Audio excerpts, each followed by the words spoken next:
Us off with a talk about state legal reviews is Dr. Carol Baldwin. Thank you. Yep.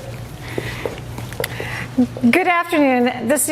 My presentation today is kind of an overview of a project that we've done over the past couple of years, and a little bit of analysis of why we did it and what we found out. So, one of the things that's often talked about is risk. And people are really are always concerned about risk, obviously. And what we have found through research is that they're often more concerned about risk than they should be. If you listened to John's talk yesterday and you heard him say how few fires get away and how few fires end up in lawsuits, there's risk, but it's not an overwhelming risk. And so we did this as kind of a way to accurately assess the risk. And then we, the fear of risk keeps people from trying to burn. So they want to do prescribed burning, but they don't because they're afraid of the risk. And then sometimes they go to their attorneys for advice. You know, if I do this and it gets away, what's going to happen? And to be real honest, a lot of rural attorneys don't know. This has not occurred. Many people serve out their entire judgeships or without ever hearing a prescribed fire case, even in areas with a lot of fire. So they don't know what kind of advice to give, and they're going to err on the side of caution also. Well, you know, we don't know, so don't do it. So these reviews were put in place for both producers to understand what happens if it does go to court, and also for attorneys to understand how to advise their clientele.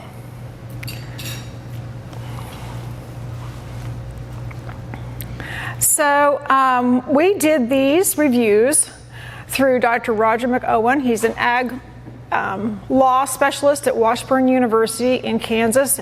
It's a university that specializes in rural law. And we also decided to work with the state extension services for a couple of reasons. So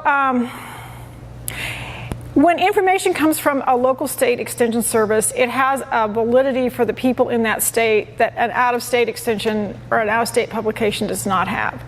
And again, as John Weir will tell you, the things he puts out in Oklahoma, they say, well, if it's in Kansas, it doesn't apply. Well, it does, but it doesn't have the K-State logo on it. So we decided that we would do, since we were doing one for every state, we would work with extension and have it come out as an extension publication in each state. So each state would have their own. And there are 10 states within the Great Plains Fire Science Exchange. Wyoming had already done one. And we did one for Missouri, but in the middle of the process, they had a major change in their laws, and everything that we had in the review no longer applied. So they don't get one. So again, a little bit about extension. Extension is a USDA program. There is an extension designated university in each state. And they're generally the universities that have state in the name, but that's not always the case. It is mostly the case in the Great Plains, although Texas A&M does not. They also have access to a distribution network within their state that no one else can access. So if they're putting out their own publication, they can distribute it and do press releases and all their own kind of publicity with extension. They also wrote an introduction for each one of these. So the legal review, each state wrote an introduction to their state, and each state is an independent publication. Also, because it's extension, there are peer reviews and there's other requirements that make this work. Now, we, as Great Plains Fire Science Exchange, we do peer reviews anyway, but not everybody does. But there is a feeling of confidence in the information if it comes from extension. So what challenges did we come across? First of all, the reviews were done under Roger McOwen by his students in a class, in a policy class. And the quality of the reviews varied quite a bit. Some of them were really good, and some of them were not so good. Okay, and this was a problem when we sent them out to the extension because some states said, this is really good, and other states said, are you kidding? So there was a process of upgrading all of them and doing edits. This made it take a long time to get to publication. There was a lot of back and forth on the reviews. There were issues over branding. I know at K-State it took us a couple months to work out how we were going to brand it, both K-State and Great Plains Fire Science Exchange. And we also had this discussion with Texas A&M, and Morgan will talk about that. There was some question about the value of the publication.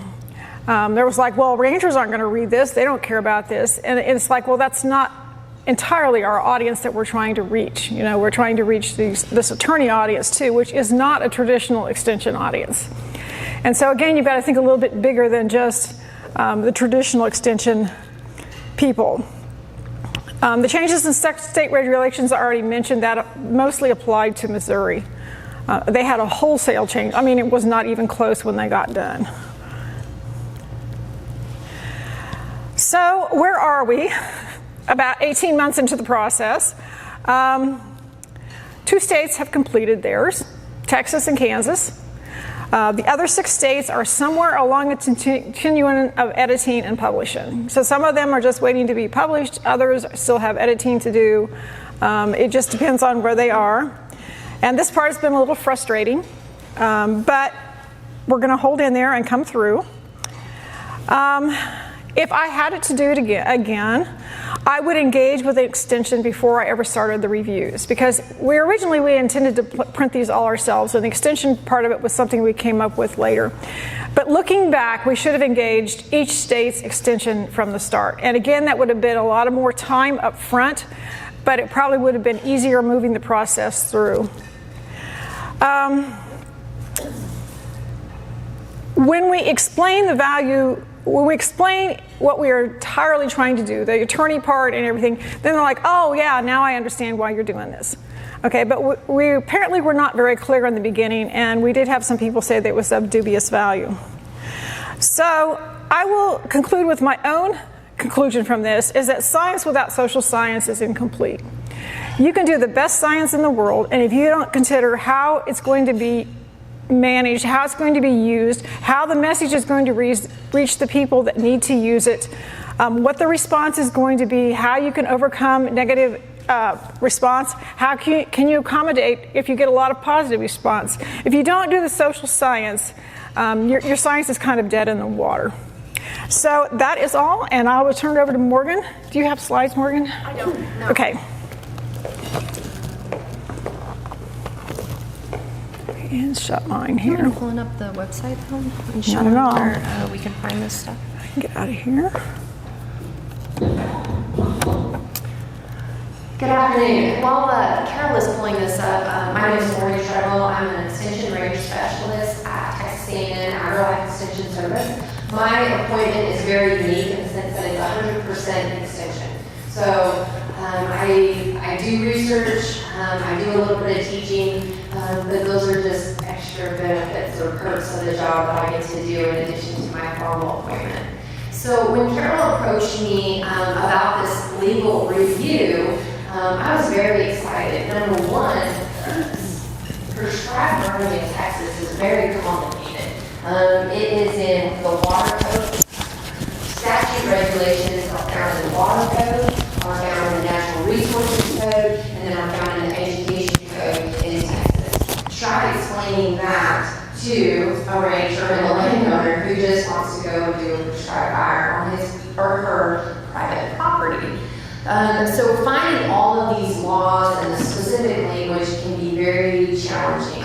Another layer of complications, and when it comes to Texas, burning in Texas, is we have several regulatory agencies who kind of want to keep their finger on everything at all times. The first one is Texas Department of Agriculture. Now they also regulate our certified and insured prescribed burn manager program, but they also set forth the basic standards of care and due diligence that anybody implementing a prescribed fire needs to adhere to legally. Secondly, the Texas Commission on Environmental Quality in Texas regulates the smoke we put up, and we all know that we are either made it or break it by our smoke, and we live by that smoke.